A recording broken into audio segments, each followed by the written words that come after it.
here. New kind of segment we thought of. We did kind of steal this. Yeah, we from got to get. We have. Stephen A. Smith. No, it wasn't Stephen A. Smith. Oh, was it? This we got to give credit Oh, to Colin Cowherd. Yeah. He did this segment, and I thought it was interesting. Yep. I disagreed with some of the things he was saying, Mm-hmm. or how he listed it. But we're gonna go through, and we're gonna do it for both the NBA and NHL. But we'll start in the NBA because we're talking about it now. Yeah. The top 10 most valuable players still in the playoffs. Yep. So out of the 8 teams still in the playoffs in the NBA, we each made our list of top 10 most valuable players. Yeah. So we'll start let's at 10. start with the honorable mentions. I don't know if you have any. For basketball, I have 5 guys. Who are your 5 honorable mentions? So I'd like to shout out Paul George. Say what you will, but he's been a solid player for the Clippers, and without him, there's not much hope. No. Ben Simmons, I have down there. It's tough because this group I have together, in my eyes, are so tightly packed. It's like you could argue Paul George into the top 10, in the lower tier, and same with Ben Simmons. I have James Harden because they're winning without him. That was really tough to do because you know what he can do. It's just that in terms of the value he brings, if they're winning and they're beating Milwaukee's the toughest team in the East, in my opinion. I mean, Philadelphia's there too.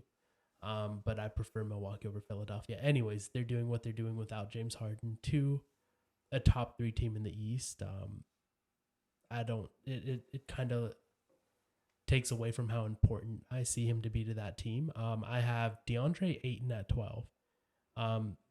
That big 3 in Phoenix and Booker, Chris Paul, and DeAndre Ayton. I think without any one of them, it kind of limits what Phoenix is going to be able to do this playoffs. And then I end off my honorable mentions with Rudy Gobert.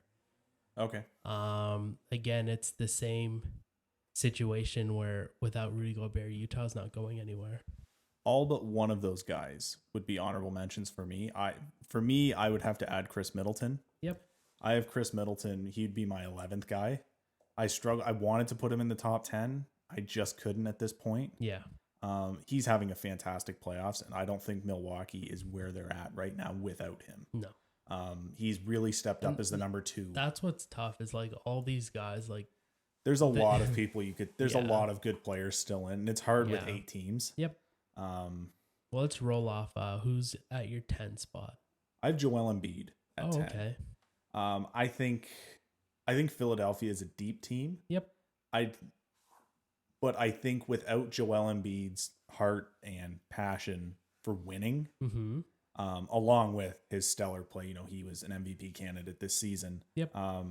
I think he's like that heart and soul of that Philly team. Yeah. And without him, and there was some doubt when he tore his meniscus if he'd be back. He is back. He is playing right now. He's playing very well. Yeah. So I have Joel Embiid at 10. There's everyone before him on my list I see is just a little more valuable. Philadelphia can get things done without Embiid. They can't win it all without Embiid, and that's why he's on this list. What, 4 stars? Well, yeah, they've got Ben Simmons, Tobias Harris, Seth Curry's really stepped up this year. So, I'd say they have a lot of guys to rely on in Philadelphia. They're a deep team. Yeah, my 10 spot, I have Devin Booker. Okay. Again, this list is very tightly packed for me. Yeah. Like there's not much separation between Devin Booker and Embiid for me. Like you could interchange them because I view them so close to one another. Yeah. But for now I have Devin Booker at 10. Okay. He's scoring at will, and he's really carrying the scoring load. I can't say the offensive load. Devin Booker's been lights out. Yeah, I have another Phoenix Sun a lot higher, who I feel is carrying the offensive load, but he's definitely carrying their scoring load. The scoring load, yes. Yeah. Okay, so you have him at 10. Yep. Who do you have at 9?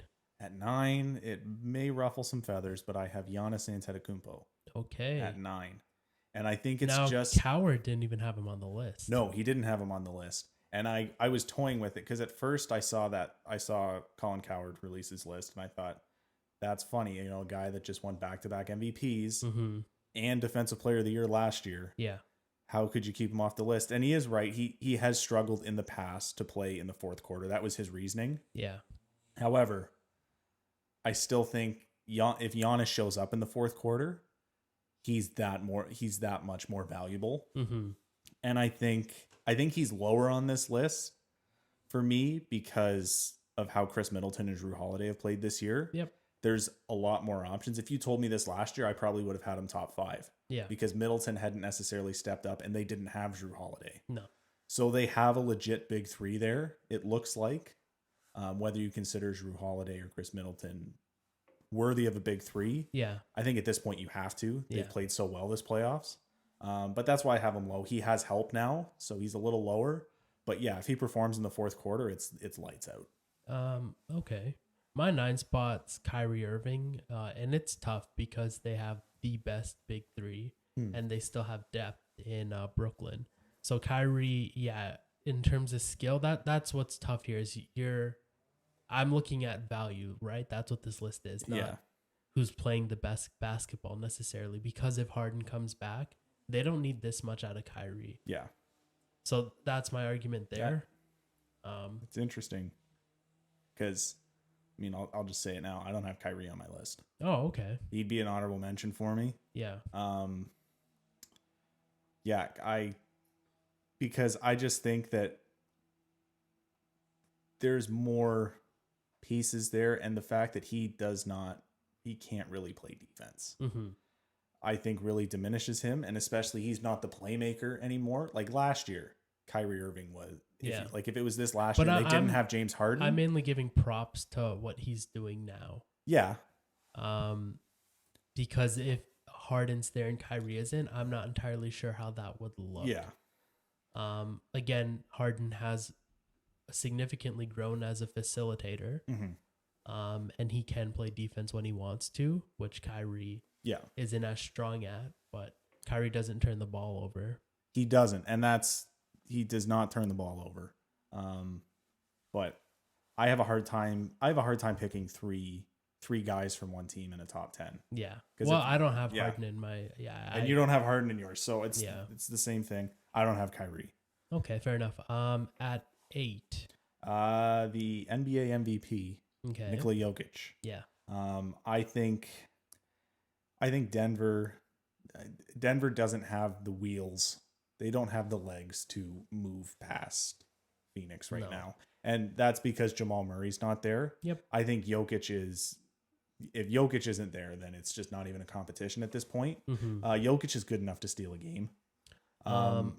If Jokic isn't there, they definitely wouldn't be beaten Portland.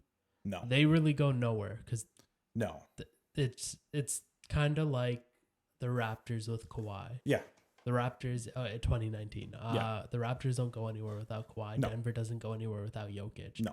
Jokic and the Nuggets are just tasked with playing Phoenix, who again is a very deep and well put together team right now. So I have Jokic a lot higher, but we'll get to that when we do. Mm-hmm. My pick at 8 is Joel Embiid. Okay. Exact same reasons as you, heart and soul. He's the best player, MVP player. Arguably the best two-way player in the NBA. Yeah. For what he does offensively and defensively, there's a fantastic balance, mm-hmm. right? Because he's premier offensively, he's premier defensively, and he's bringing that into these playoffs. And without him, Philadelphia can't do much. But a team built the way they are could give Brooklyn some trouble. Yeah. And that's your measuring stick. Yeah. Is how much trouble can you give Brooklyn? And I think Philadelphia with Embiid is the team best positioned to do so. Yeah, true. Who do you have at 7? 7, this is where I have Devin Booker. Okay. And I think that because he's carrying the scoring load, and the fact that Phoenix is winning because of scoring, mm-hmm. there is a legitimate big 3 there. Yeah. Oh, and yeah. It's Chris Paul, real. Devin Booker, and DeAndre Ayton. Yep. So I put Booker there. Again, there's a certain Sun that is a little higher. Yeah. On the list, but I have Devin Booker there because he has been lights out, and without his 3-point abilities, I think this series, both their series, are a lot. They may not get past the Lakers without him. No. without the big three, like if any one of them go down, Yeah. I don't think they can win a series because there's so much synergy between Yeah. the three. Yeah. But between the three, they need them all. At 7, I have Trae Young. Okay. Yeah, it was tough for me to decide where to put him because defense hasn't been his strongest. Like not to say it's bad, but Yeah. as a scorer, he's taken Atlanta and he's led Atlanta further than we expected. Yeah, I didn't expect him to get past the Knicks. Yeah, Trae Young's on my list, but I wouldn't put him that low. Oh, okay. Yeah. Yeah, I have him there. Atlanta stole a win against Philadelphia with a full roster. Yeah. So goes to show how strong of a player he's been for that team. Who do you have at 6? You have him at 13. I have him at 6. James Harden. Okay. And I wouldn't put him that high until I watched the game on Thursday night. Yeah. So they only scored 83 points. James Harden is their primary facilitator when it comes to offense. Yeah. I think that game 1 and game 2 were sort of anomalies. Mm-hmm. I expect a tighter series if James Harden isn't back. And I think last night was a wake-up call for Brooklyn to really try and get him back as soon as possible. Because they need that guy. Kevin Durant needs that guy to distribute to him. Kyrie Irving needs that guy to play off of. That's a good point. So last night, the fact that they could only muster 83 points and they have, 3 of the most powerful guys in the NBA. Yeah. That really proved to me just how valuable Harden is on the floor. Okay, at 6, I have Donovan Mitchell. Okay. I don't think that Utah team goes very far without him. No. You saw against Memphis in game 1, they lost. Yeah. They haven't lost since he's returned. They rung off 4 straight to Memphis, and then they've got 2 against the Clippers so far. Yeah. And I think they're poised to beat the Clippers and play Phoenix next round. Yeah. I agree with that 100%. I have them higher. Number 5, I have Kawhi Leonard. Me too. Yeah. Okay. So we both have Kawhi Leonard at 5. I have him that high because without him, the Clippers are done. They don't get to where they are. Paul George isn't going to carry them. Simple. Yeah, it's simple. And they have nothing beyond him. It's the same thing with Dallas and Luka. Yep. They have nothing beyond him. The Clippers are Kawhi Leonard. Yeah. Like Paul George can't carry them, but he has been helpful to Kawhi. And I just got the notification that Serge Ibaka is out for the rest of the playoffs, so Kawhi becomes that much more important interior playing and defensively. Mm-hmm. So, Giannis Antetokounmpo is who I have at 4. Well, okay. I have him a lot higher. That's high. I understand, like the fourth quarter scoring and all that. But really, how far does Milwaukee go without him? Oh, it's true. Milwaukee's not a scary team without him. Yeah. But he can't shoot free throws. He struggles to close out games. And I think it's the same thing to a lesser degree that we talk about Paul George. Paul George struggles to show up in big moments. Mm-hmm. Giannis struggles to show up and close out big moments. So it's just, again, the only argument I feel I need is where do the Bucks go without him? Yeah. And they aren't here. Maybe they beat Miami because Miami was bad in round 1. Yeah. But they don't get anywhere close to a win against Brooklyn without Giannis. Yeah, no, it's a good point. But again, who are we talking about down the stretch last night in their win? Yeah. It was Chris Middleton and Jrue Holiday in those last seconds of the game. Yeah. Because if you put the ball in Giannis's hands and they foul him, he's missing free throws. Mm-hmm. So that's why I have him low. I'm not saying you're wrong to have him that high, but in my opinion, it's a little too high. Fair enough, man. Who do you have at number 4? Trae Young. Okay. Trae Young. You had him lower. Just a bit, though. Trae Young silenced one of the biggest markets in sports. The Knicks didn't show up. Derrick Rose was their best player. But Trae Young took it to another level. Okay. It was a mix of both. The Knicks did not show up strong. Julius Randle was not the Julius Randle we thought of. RJ Barrett was invisible. Yeah. The only one that showed up was Derrick Rose. Yeah. It was an easy win. It was an easy series, but Trae Young put his team on his back and Yeah. told the entire NBA world that he's here Yeah. and he does not care. And Who I it- mean, credit it to ticks him, off. he has gotten further than Luka in the playoffs. Yeah. So There's there's that. So I have Trae Young. Again, at 4. I will say my list is very tightly packed in how I see the Yeah. distance between each player in terms of their value. The thing I see about Trae Young is he is carrying the scoring load. Like Bogdanovich has been good. Clint Capella's not going to score. Yeah. He's rebounding. John Collins has been inconsistent. It's really been all the success has been centered behind him. There's not a solidified core around. Like he's just so much better than everyone. It's the same thing with Luka Doncic.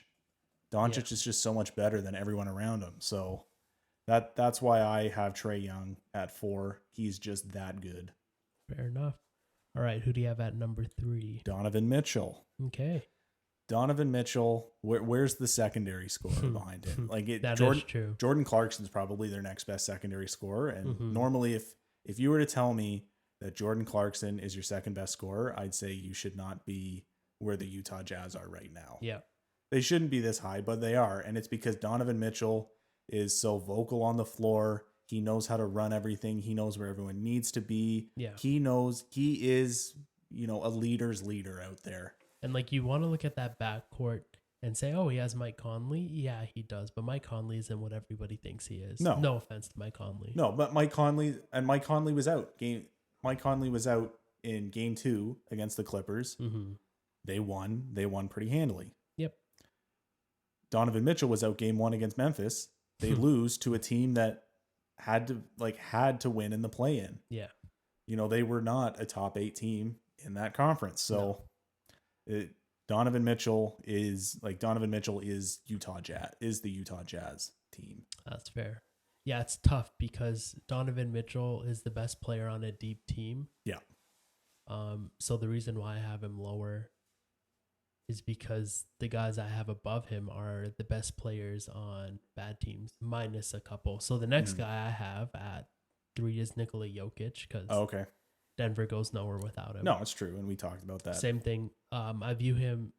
Well, at least he can score. Yeah. Down the stretch, that's where he differs from Antetokounmpo, and that's why I have him above. Yeah. Antetokounmpo. He doesn't play defense like him, but he pulls up and does what he needs to. They're not going to win this series. I don't think they'll win a game. But that's just because he doesn't have support. He's in the same shoes as Luka Doncic right now. Yeah. And that's just the reality of it. Who do you have at 2? Chris Paul. Me too. So I have Chris Paul at 2. Who do you have at 1? Kevin Durant. Me too. Kevin Durant is the best player in this playoffs. Yeah. Kevin Durant has made the case that he should be the best player. You could make the case that he might be overtaking LeBron now. LeBron, it's tough to say. We have to see all what he does time. next I'm not year. saying all time. I'm saying like right now. No, I know right now. I'm saying you have to see what he is when he comes back healthy. Yeah. He did. I heard he changed his jersey number to 6. LeBron did change his jersey number back to 6. Maybe he should rebrand because it. the jersey was the problem. So, but no, going back to Chris Paul. Chris Paul is like Donovan Mitchell, like Trae Young. It's and like Kawhi Leonard, those 4 straight guys, they are, and you can even say it for Kevin Durant at 1. Mm-hmm. They are their team. Without them, they go nowhere. There's this whole thing where people say Kevin Durant's rings aren't real. No. Golden State doesn't win They don't. without him. They don't. Cleveland was that good. They had Kyrie. They had Love to support LeBron. I think that's a stronger trio than Steph, Clay, and Draymond. Yeah. The year Kyrie left, well, Kyrie may not have left had they won that ring, but let's just say he still does. Okay, maybe Golden State has a shot there. But Kevin Durant is a legitimate superstar. His rings are legit. He was the best player on those teams. It was not Steph Curry. It was Kevin Durant was the reason they won. So yeah. And now, if you take out Steph, you can make the same argument they don't win. Yeah. But I think they have a better shot with Kevin Durant opposed to with just Steph Curry alone. And that's why he's number 1. He's the best player in these playoffs. Yeah. He's going to continue to dominate and carry Brooklyn to where they need to go without him. Yeah. Kyrie and Harden can do damage, but I don't see how they beat Milwaukee and Philadelphia. No. Both of them. No. Maybe one, but not both. Yeah. And Chris Paul, floor general, I think he's been, you could argue him at number one. He's been that important to Phoenix. He's poised to take this team to the finals. Yep. And he's doing so, being the best distributor we've seen probably since Magic Johnson. Yeah. And the best leader I think we've ever seen. This is the first time Chris Paul has players that complement his game. Yeah. In Devin Booker and DeAndre Ayton. Yeah. Blake Griffin didn't. And James Harden did not. Russell Westbrook. Oh no, he was traded for Westbrook. That's right. But yeah, he's never had guys until now that have complemented his style of play. Yep. And he is the best player on the floor for them. And without him, Phoenix is not where they need to be, because who's going to create shots for Devin Booker? And the thing with the way he plays, he's so smart. He was playing injured against LA, and he was still not at the healthy. time he was the second best player on the court. Yeah. Not the first most valuable, second best player. Booker's their best player. Yeah. But in a weird way, Chris Paul's their most valuable because of what he does. It's like having another coach on the floor. Yeah. No other team has that. Nope.